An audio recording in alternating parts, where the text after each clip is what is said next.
আল্লাহ বলে বেঈমান কি বলে জানো? আল্লাহ বলে যারা নাফরমান বেঈমান তাদের বক্তব্য কি? তাদের বক্তব্য হলো জীবন বলতে আর কিছুই নয়, শুধুই দুনিয়া, শুধুই দুনিয়া, দুনিয়া, দুনিয়া। এখানের হাসি এটাই হাসি, এখানের কান্না এটাই কান্না। এখানে কিছু পেলাম তাইলেই কিছু পাইলাম, এখানে কিছু হারাইলাম তাইলেই কিছু হারাইলাম। যে আমি আমার জীবন বদলাব, আমার জীবন বদলাব, আমি আমার আল্লাহর কথা মানব, কথা মানব। এই কথাটা যদি ফয়সালা হয় তাহলে সম্ভব আপনার পক্ষে দিন মানা, পক্ষে দিন মানা। আল্লাহ তাআলা আমাদেরকে মানুষ হিসাবে বানিয়েছেন, এজন্যই যে জান্নাত দিতে চান, জান্নাত দিতে চান। গরু ছাগল বানান নাই, মানুষ বানিয়েছে, মানুষ বানিয়েছে। আর আল্লাহ তাআলা জান্নাত মানুষদের জন্যই বানাইছে, জন্যই বানাইছে। তো সেই আমি মানুষ, সেই আমি মানুষ, তো বোঝা গেল আমার জন্যই বানাইছে, আমার জন্যই বানাইছে। আল্লাহ তাআলা দিতেই চান জান্নাত, দিতেই চান জান্নাত। শুধু আমার একটা সিদ্ধান্ত দরকার, একটা সিদ্ধান্ত দরকার, ফয়সালা দরকার, ফয়সালা দরকার। নিজের মধ্যে একটা দৃঢ় ইচ্ছা দরকার, দৃঢ় ইচ্ছা দরকার যে আমি যত কষ্টই হোক, যত কষ্টই হোক আল্লাহর কথা মানব, আল্লাহর কথা মানব। কিন্তু আপনি যদি গুনার উপরে নিজেকে মজবুত বানায় ফেলেন, মজবুত বানায় ফেলেন, আল্লাহর নাফরমানির উপরে জীবন শক্ত করে ফেলেন, শক্ত করে ফেলেন, তাহলে আপনি আর আলো পাবেন না, আপনি আর আলো পাবেন না। কোরআনুল কারীমের মধ্যে আছে আল্লাহ তাআলা বলেন, আল্লাহ তাআলা বলেন ওয়ামান ইউশাকিকির রাসূলা মিন বা'দি মা তাবায়্যানা লাহুল হুদা ওয়া ইয়াত্তাবি' গায়রা সাবিলিল মুমিনিন নুওয়াল্লিহি মা তাওয়াল্লা ওয়া নুসলিহি জাহান্নাম ওয়া সাআত মাসীরা। এই খুব মনোযোগ দিয়ে এই তরজমাটা শুনেন, এই আয়াত শুনেন, এই আয়াত একজন হলে একজনই শুনেন, একজন হলে একজনই শুনেন, এতে কোনো অসুবিধা নেই, এতে কোনো অসুবিধা নেই। সংখ্যা দিয়ে কোনো সংখ্যা দিয়ে হিসাব কিতাব না, হিসাব কিতাব দিল দিয়ে হিসাব, দিল দিয়ে হিসাব। এজন্য এটা নিয়ে কোনো টেনশনের কিছু নেই, কোনো টেনশনের কিছু নেই। একজন হলে একজনই শুনে, হলে একজনই শুনে। আল্লাহ তাআলা বলেন আমি আমার রাসূল সাল্লাল্লাহু আলাইহি ওয়াসাল্লাম 23 বছর তাকে দিয়ে পুরা হেদায়েতের রাস্তা, জান্নাতে পৌঁছার রাস্তা স্পষ্ট বলে দেওয়ার পরও, দেখিয়ে দেওয়ার পরও, বুঝাইয়া দেওয়ার পরও, কিতাবের মাধ্যমেও, আমার বন্ধুর নিজের আমলের মাধ্যমেও, এরপরেও যারা আমার রাসূলের বিরোধিতা করবে, বিরোধিতা করবে, দুই আমার ইমানদার নেককার মুমিন বান্দারা সর্বযুগে যেই কোরআন সুন্নাহ মতো আমল করে, সেই আমলের উল্টো পথে যে চলবে, যে চলবে, তাহলে এক রাসূলুল্লাহ সাল্লাল্লাহু আলাইহি সাল্লামের বিরোধিতা করবে, মানে ওনার কোরআন সুন্নাহর দিক নির্দেশনার বিরোধিতা, আর দুই ইমানদার মুমিন মুত্তাকি যে পথে চলে, আল্লাহর প্রিয় বান্দারা তার উল্টো পথে যে চলবে। আল্লাহ তাআলা বলেন তুমি খেয়াল করো, তুমি দুইটা উল্টা করলা, দুইটা উল্টা করলা। এক, আমার রাসূলের মাধ্যমে আমি কোরআন ও সুন্নাহর আলোকে জান্নাতের পুরা রোড, পুরা ম্যাপ আইকা দিছি। দুই, কোরআন এবং সুন্নাহর উপরে আমলকারী সর্বযুগে অসংখ্য ইমানদার মুত্তাকি বান্দা জমিনে নমুনা স্বরূপ রাখছি। এরপরেও যদি তুমি উল্টো পথে চলো, উল্টো পথে চলো, তো কেন চললা, তো কেন চললা, কি কারণে পথ হারাইলা কেন, পথ হারাইলা কেন? মনে করেন আমি আপনারে একটা ছোট্ট উদাহরণ দিয়ে বুঝাই, যে এটা মিসওয়াক, যে এটা মিসওয়াক, কি বলেন, কি বলেন? রাসূলুল্লাহ সাল্লাল্লাহু আলাইহি ওয়াসাল্লামের সুন্নাত, তিনি মৃত্যু পর্যন্ত নবী সাল্লাল্লাহু আলাইহি সাল্লাম মিসওয়াক করছেন। আমাদের নবী শেষ নবী, আখিরি নবী, আখিরি নবী। তো আখিরি নবীর আখিরি আমল কি? শেষ নবীর শেষ আমল মিসওয়াক। সর্বশেষ তিনি মিসওয়াক করতে করতে ইন্তেকাল করছে। বুখারীর riwayat আম্মা জানা আয়েশা রাদিয়াল্লাহু তাআলা আনহা তিনি বর্ণনা করছেন, নবীজির স্ত্রী, যে আমি মিসওয়াক চাবাইয়া নরম করে দিছি, নবীজির হাত মোবারকে তুলে দিছি, তিনি মিসওয়াক করতে করতে আল্লাহ তাআলার সান্নিধ্যে চলে গেছে, তাহলে এটা নবীজি সাল্লাল্লাহু আলাইহি সাল্লামের সুন্নাত স্পষ্ট প্রমাণিত। দুই, এই মুহূর্তে পৃথিবীতে আপনাদেরই চোখের সামনে অসংখ্য অগণিত ওলামায়ে কেরাম, তালেবে ইলম, আউলিয়ায়ে কেরাম, নেককার মুমিন মুত্তাকি ইমানদার মানুষ, দাওয়াত ও তাবলীগের অগণিত সাথী, এরকম বহু মুসলমান মিসওয়াক করে কিনা বলে? তাহলে রাসূলুল্লাহ সাল্লাল্লাহু আলাইহি সাল্লামের সুন্নাত এই দিক নির্দেশনাটাও আছে, আবার ইমানদার মুত্তাকিরা অলরেডি আমল করতেছে, এটাও আপনার সামনে আছে। এরপরেও বলেন তো যে আপনি মিসওয়াক কেন করেননি? আপনার বিবেক কি বলে? আপনি জবাব দেন। মানে কি কারণে আপনি এটা আমল করতে পারলেন না?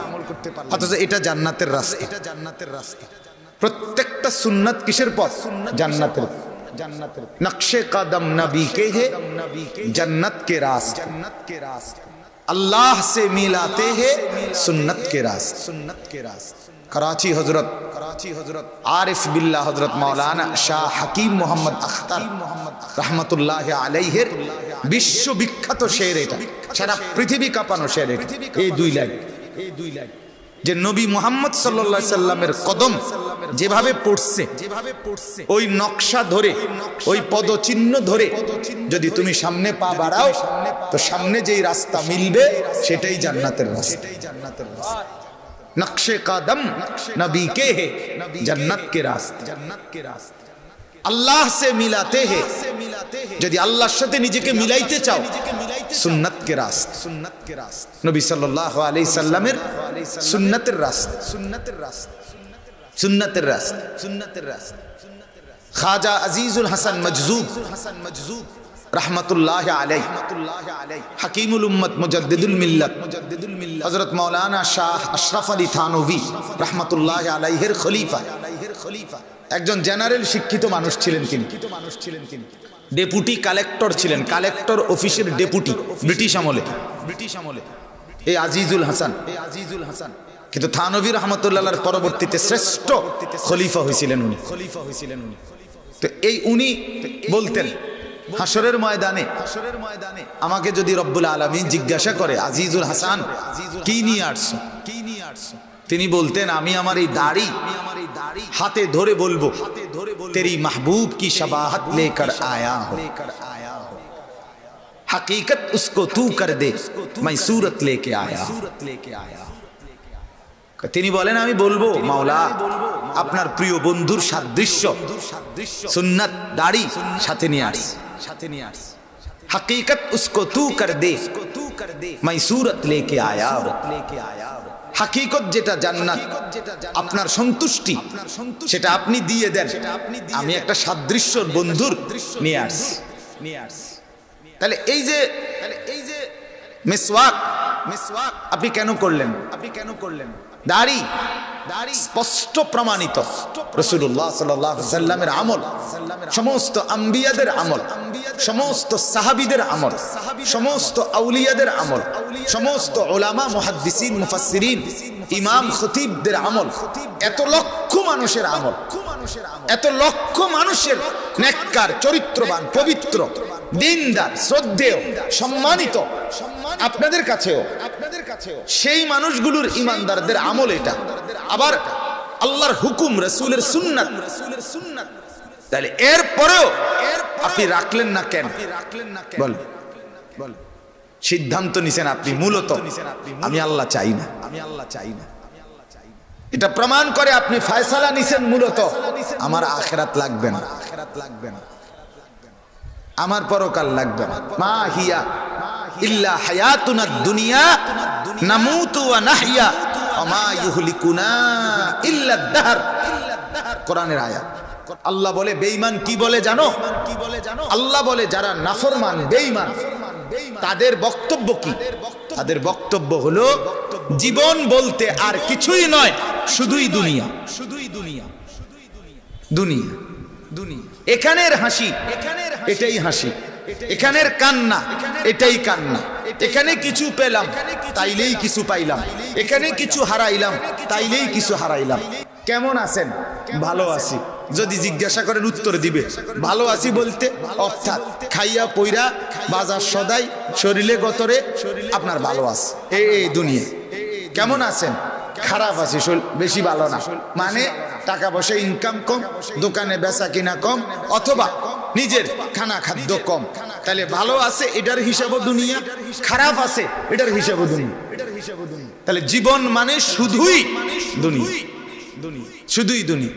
এখানে যা পেলাম তাই পেলাম, নগদ যা পাও হাত পেতে নাও, বাকির খাতায় শূন্য থাক, মানে কবরের খাতা শূন্য থাক, আখেরাতের খাতা শূন্য থাক, নগদ না।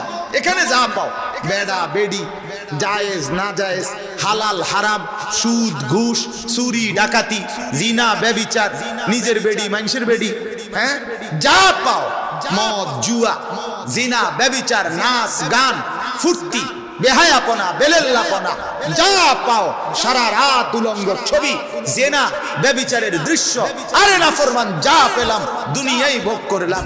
এটা হলো জানোয়ারের জিন্দেগি, এটা হলো নাফরমান আর হাইওয়ানের জিন্দেগি।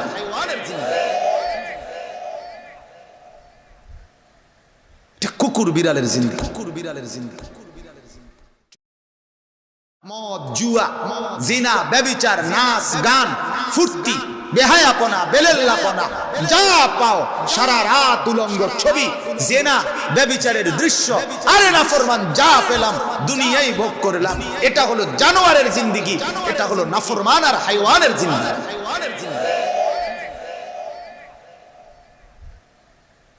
কুকুর বিড়ালের জিন্দেগি, কুকুর বিড়ালের জিন্দেগি, জন্তু জানোয়ারের জিন্দেগি, জন্তু জানোয়ারের জিন্দেগি।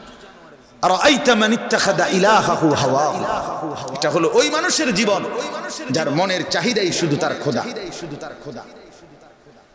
আমার ইচ্ছা, আমার ইচ্ছা। যুবক এক ওয়াক্ত নামাজ পড়ো না কেন? আমার ইচ্ছা। বাবা এভাবে চুল রাখছো কেন? আমার ইচ্ছা। এখানে খাড়াইয়ে মতো কেন? আমার ইচ্ছা। মেয়েটাকে নিয়ে রাস্তা রাস্তায় ঘুরতেছে কেন? আপনার সমস্যা কি? আমার ইচ্ছা। আমার ইচ্ছা। বোনকে বলেন এই যে বোন বেপরদা হাঁটতেছেন কেন? আমার ইচ্ছা। আমার শরীর, আমার রূপ, আমার যৌবন, আমার পাউডার, আমার ফেয়ার এন্ড লাভলি, আমার মেকআপ, আমার ফ্রেন্ড, আমার বন্ধু। তুমি কেডা? তুমি কেডা? তুমি কেডা? তুমি কেডা? আর আইতা মান ইত্তাখাযা ইলাহাহু হাওয়াহু, মনের চাহিদাই খোদা। আমার মনে যা চায়, আমার মনে যা চায়, আমার মনে যা চায়, আমার মনে যা চায়, আমার মনে যা চায়, এটাই যার খোদা, এটাই যার খোদা। আল্লাহ তাআলা বলেন আফা আনতা তাকুনু আলাইহি ওয়াকিলা, বন্ধু বলেন এমন নাফরমানের দায়িত্ব আপনি নেবেন কিনা? আপনি নেবেন কিনা? নবীকে আল্লাহ জিজ্ঞেস করেন, নবীকে আল্লাহ জিজ্ঞেস, আপনি কোন? আপনি কোন? আপনি বলেন এই নাফরমান একটা বার আমাকে ভাবে না, আপনি নিবেন নি তার দায়িত্ব? আপনি নিবেন নি তার দায়িত্ব? ওয়া তাহসাবু আন্না আকসারাহুম ইয়াসমাউনা আও ইয়াকিলুন, আল্লাহ তাআলা বলেন আপনি ভাবতেছেন মনের চাহিদা মতো চলে যে সে বুঝি কিছু শুনে কিছু বুঝে মনে হয় আপনার? আল্লাহ বলে না, ইনহুম ইল্লা কাল আনআম, খোদার কসম এটা কোরআনের আয়াত। আল্লাহ বলে এরা আর কিছু নয়, শুধুই জানোয়ার, শুধুই জানোয়ার, শুধুই জানোয়ার। ঠিক না কইলেও ঠিক, তো কোরআনের আয়াত, তো কোরআনের আয়াত। বাল হুম আদাল্লু সাবিলা, বরং তার চাইতে নিকৃষ্ট পথভ্রষ্ট। তাহলে আপনি বলেন বাপ, আপনি বলেন বাপ। এজন্য আল্লাহ তাআলা বললেন বান্দা আমার রাসূলের মাধ্যমে স্পষ্ট বলে দেওয়ার পরও এবং ইমানদার মুমিন মুত্তাকিরা প্রত্যেক যুগে তোমার সামনে, তোমার সমাজে, তোমার দেশে, তোমার এলাকায়, তোমার মহল্লায় আল্লাহর প্রিয় বান্দারাও নেক আমলগুলো চালু থাকার পরেও তুমি যখন এই দুইটারই উল্টা করলা, আমি রাসূলের কথাও মানি না, আমি আল্লাহর নেক বান্দারা যা মানে পালন করে এটাও পালন করি না, আল্লাহ বলে তাহলে তুমি সিদ্ধান্ত নিছো উল্টাই চলবা, ঠিক আছে, নুআল্লিহি মা তাওয়াল্লা, আমি আল্লাহ তোমাকে উল্টো পথেই চালাইলাম। কোরআনের আয়াত, কোরআনের আয়াত। ওয়া নুসলিহি জাহান্নাম, রব্বুল আলামিন বলেন এই উল্টো পথে চলতে চলতে আমি একদিন তোমাকে জাহান্নামে ফেলে দেব, একদিন লাথি মেরে জাহান্নামে ফেলে দেব, আর কোনোদিন বিড়িখানা ছাড়তে পারবা না, আর কোনোদিন সিগারেট খাওয়া ছাড়তে পারবা না। আজ বহুদিন হয়েছে অভ্যাসের উপরে টিকে গেছো, আর কোনোদিন গুনাহ ছাড়তে পারবা না। 30 বছর না 90 বছর পরেও ঘর থেকে টেলিভিশনের রঙিন নাচ বন্ধ হবে না। যেদিন আমি ফয়সালা নেব, যেদিন আমি সত্যি সত্যি রাগ করে ফেলবো, সেদিন নাফরমান আর ফিরতে পারবি না, সেদিন আর বাঁচতে পারবি না। নুআল্লিহি মা তাওয়াল্লা ওয়া নুসলিহি জাহান্নাম, আমি উল্টো পথেই চালাবো, জাহান্নামে ফেলে দেব। ওয়াসাআত মাসীরা, আল্লাহ বলে তখন বুঝবা কত নিকৃষ্ট ঠিকানা, জাহান্নাম কত নিকৃষ্ট জায়গা। এজন্য বাপ, আমার অনুরোধ, গুনার উপরে নিজের বেড়াগিরি বাঁধবেন না, নাফরমানির উপরে যুবক বুদ্ধিমান ভাই বোনা নিজেন। তোমার উপরে খোদার সবচেয়ে বড় গজব কি? কোন মানুষের উপরে আল্লাহর সবচেয়ে বড় শাস্তি কি? যে প্রচন্ড গুনার উপরে চলমান অবস্থায়ও তাকে ফিরবার, বাঁচবার তৌফিক না দেওয়া, সুযোগ না দেওয়া। আল্লাহর কসম, এটা হলো ওই ব্যক্তির উপরে সবচেয়ে বড় লানত, সবচেয়ে বড় আযাব, সবচেয়ে বড় গজব।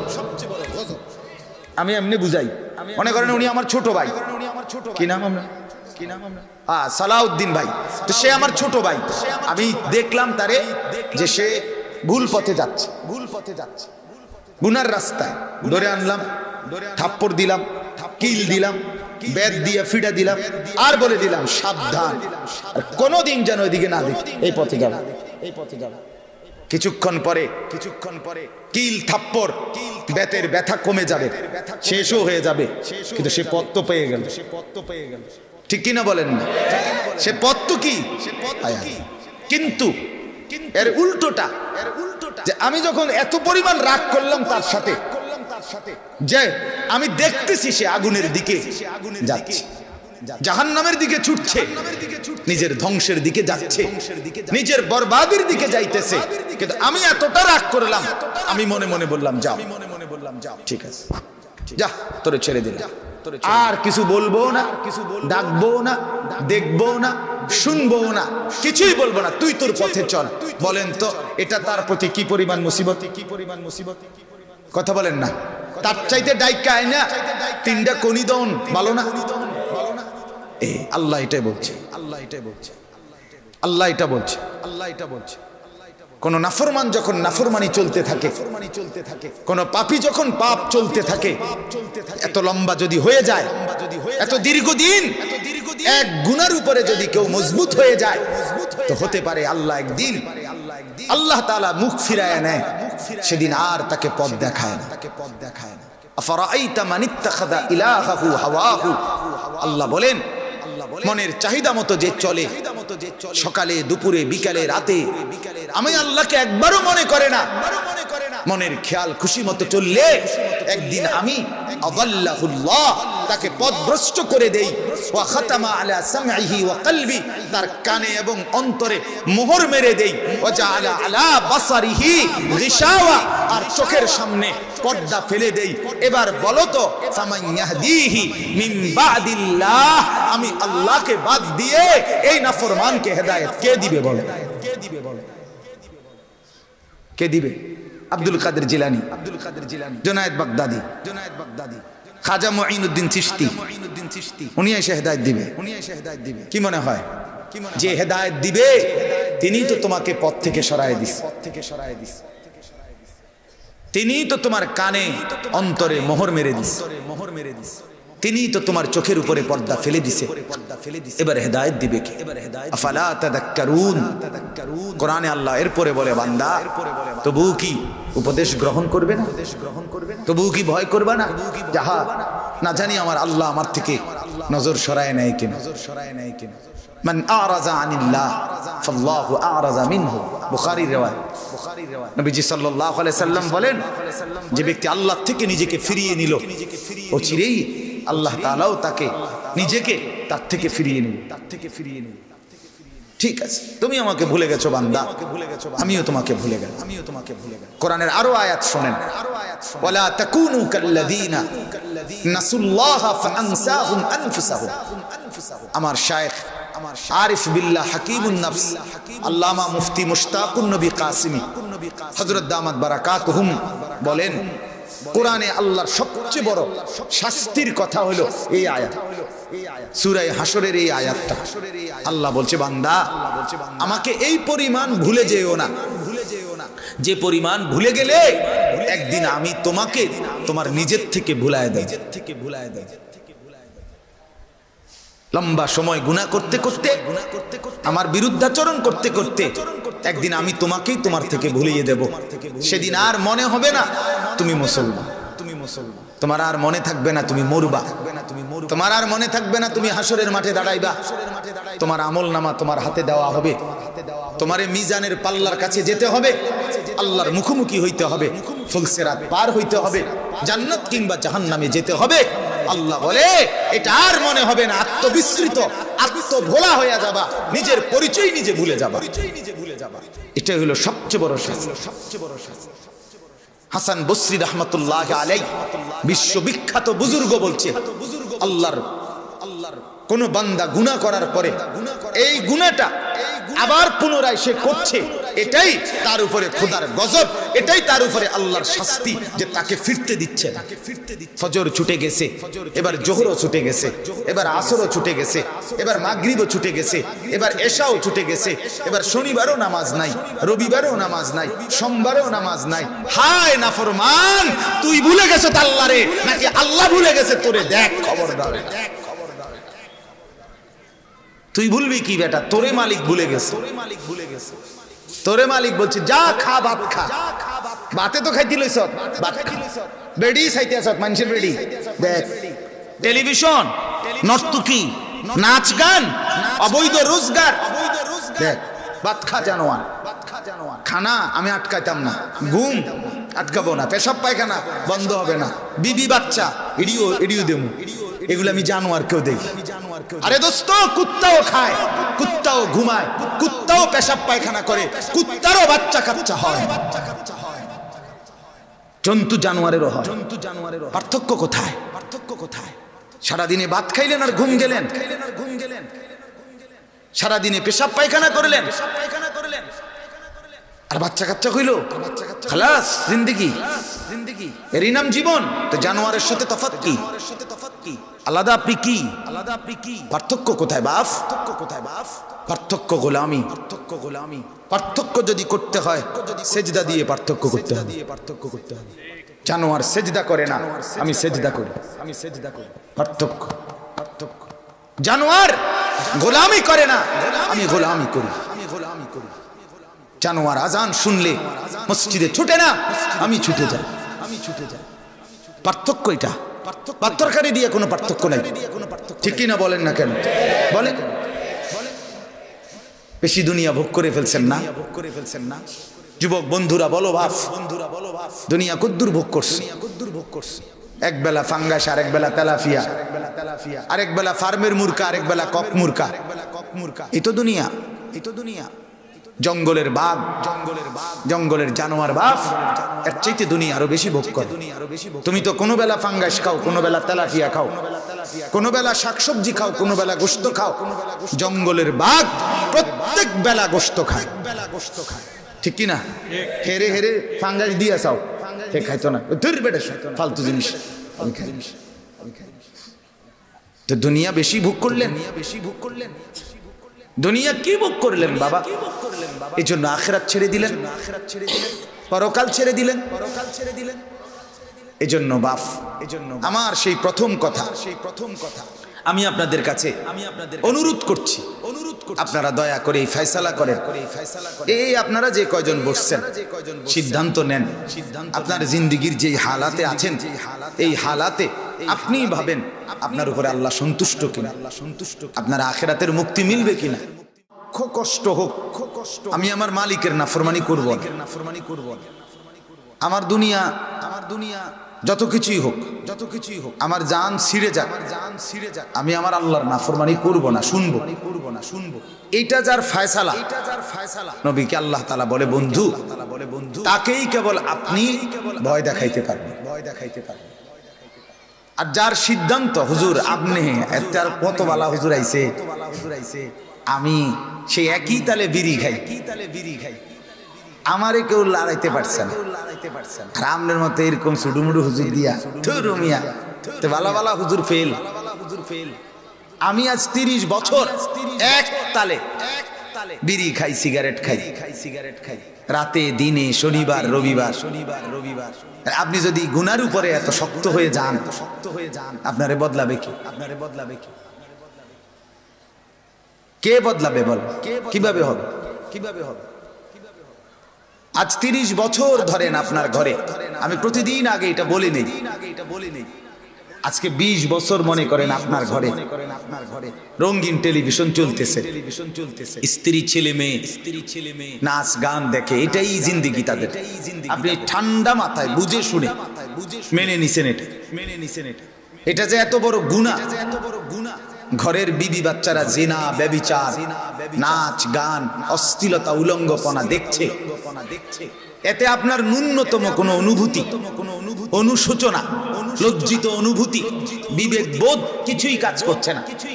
এদেরকে সাথে নিয়ে আপনি খাইতেছেন, ঘুমাইতেছেন, হাসতেছেন, কাঁদতেছেন, রাত কাটাইতেছেন, দিন পার করতেছেন। তাহলে গুনার উপরে, আল্লাহর নাফরমানির উপরে আপনি কত মজবুত দেখেন, আপনি কত শক্ত হয়ে গেলেন গুনার উপর। বলেন আপনারে বদলাবে কিভাবে? আপনি তো সিদ্ধান্তই নিছেন আমি মালিকের নাফরমানি করব। প্রতিদিন যারা দাড়ি কাটেন, দাড়ি আজ 10 বছর 20 বছর ধরে, আপনি বলেন তো বাবা, আপনি আল্লাহকে কি বলতে চাচ্ছেন? আপনার বিবেক থেকে আপনি বলেন, আপনি রব্বুল আলামিনকে কি বলতে চাচ্ছেন? আল্লাহ প্রত্যেকবারই তুমি নতুন করে আবার আমার এখান দিয়ে দাড়ি গোছাও, বের করো, তুমি দেখতেছো না আমি কাটতেছি প্রত্যেক দিন, তুমি এটা আবার দিচ্ছ কেন? কথা বলেন না কেন? আপনি আল্লাহকে প্রত্যেকবারই প্রত্যাখ্যান করছেন না? প্রতিবারই তো আল্লাহকে বলতেছেন যে মাওলা আপনি এটা দিচ্ছেন কেন? আপনি দেখতেছেন না আমি প্রত্যেকবারে নাফিতেরে দিয়ে এটা কাটি, আবারও দিচ্ছেন কেন? তুমি নাফরমানকে পথ দেখাবে কি? আপনি তো সরাসরি বিদ্রোহ করছেন আল্লাহর সাথে।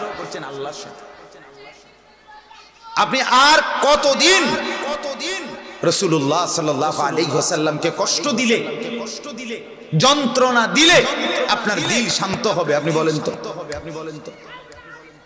আর কতদিন বলেন?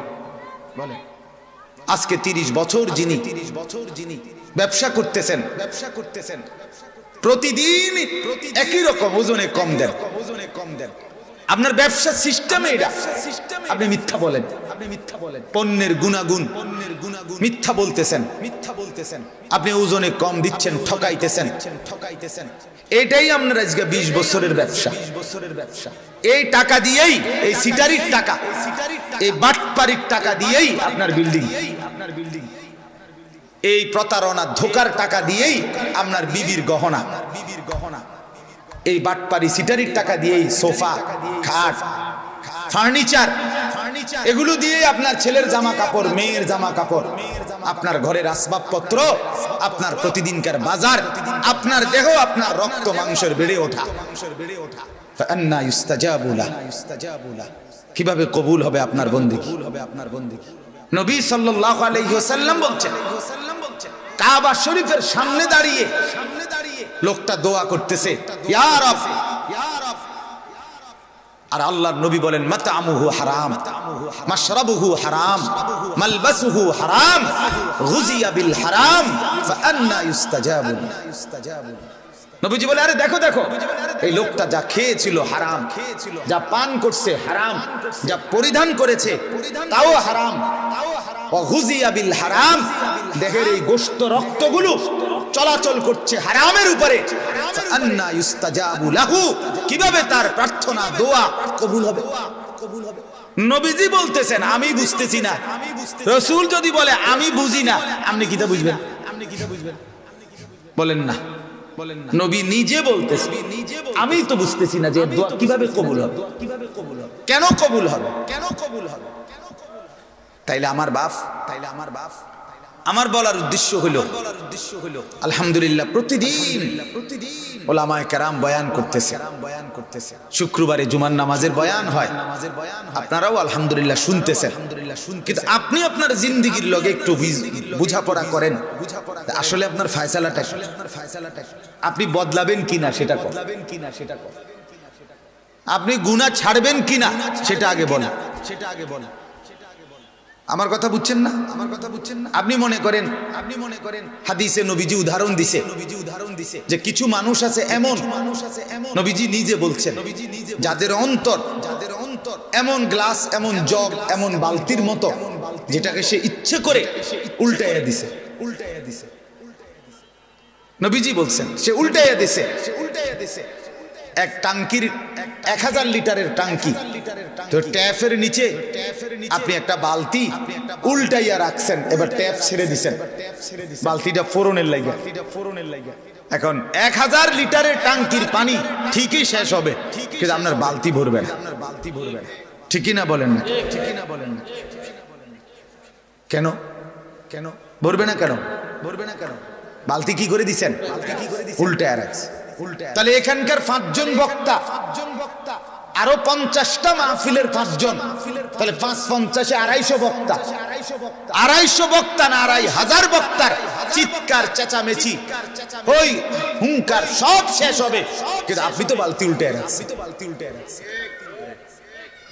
আপনি বাস্তব সিদ্ধান্ত নিছেন আমি বিড়ি খানা ছাড়তাম না হুজুর, আমি মদ খাওয়া ছাড়বো না, জুয়া খেলা ছাড়বো না, আমি অবৈধ ইনকাম ছাড়বো না, আমি আমার ঘরে টেলিভিশন চালানো বন্ধ করব না, নর্তকীর নাচ বন্ধ করব না, এগুলো চালু রাইখা আমি বিড়ি খাবো, সিগারেট খাবো, সুদ খাবো, ঘুষ খাবো, বাটপারি করব, সিটারি করব, 2 নম্বরই করব, আমার বিবি বেপর্দা চলবে, আমার মেয়ে পর্দা করবে না, আমার ছেলে এক ওয়াক্ত নামাজ পড়বে না, এটি সব জাগাত রাইখা অন্য কোন লাইন আসেনি বেহেশত দেওয়ানের, এটা থাকলে কম, আবার হেডা খোঁজে লাইন। এই জন্য এমন অনেক সময় অনেক বন্ডের খপ্পরে পড়ে, হেতে কয় সব করতে আইবা, শুধু আমার টিয়া দিয়া দাও।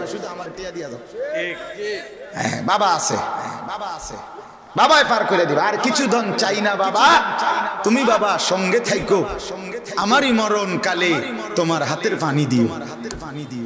বাবার হাতের পানি দিয়ে ওরা সেরে যাবে, লাউ দিবে, কদু দিবে, আঁশ দিবে, মুরকা দিবে, বাবারে দিতে থাকবে, বাবা বেহেশত বুঝাইবে। মানে আমি আমার নাফরমানিতে থাকবো, আমি আমার গুনার উপরেই জমে থাকবো হুজুর, এটাকে রাইখেই আমারে বেহেশত দেওয়া যায় কিনা এটা বলেন। আল্লাহর কসম, রব্বে কাবার কসম, এটা সম্ভব না। সম্ভব এটা? তো আল্লাহর নবী সাল্লাল্লাহু আলাইহি ওয়াসাল্লাম তিনি নিজ কন্যা, নিজের কলিজার টুকরা ফাতেমা, কিতাবে আছে, তাফসীরে আছে, হাদিসে আছে, নিজের মেয়ে ফাতেমার ঘরের দুয়ারে ফজরের নামাজের ওয়াক্তে নিজে গিয়ে দরজার কড়া নাড়তেন। আল্লাহর কসম নবী বলতেন, কুমি লিসসালাহ, ফাতেমা মা আমার, নামাজের জন্য ওঠো, আনকিজি নাফসাকে মিনান নার, ফাতেমা জাহান্নামের আগুন থেকে নিজেকে বাঁচাও, ফাইন্নী লা উগনি আনকা মিনাল্লাহি শাইআন। আল্লাহর নবী সাল্লাল্লাহু আলাইহি ওয়াসাল্লাম বলেন, ফাতেমা জাহান্নামের আগুন থেকে হাসরের ময়দানে আমি তোমার কোনো উপকার করতে পারবো না।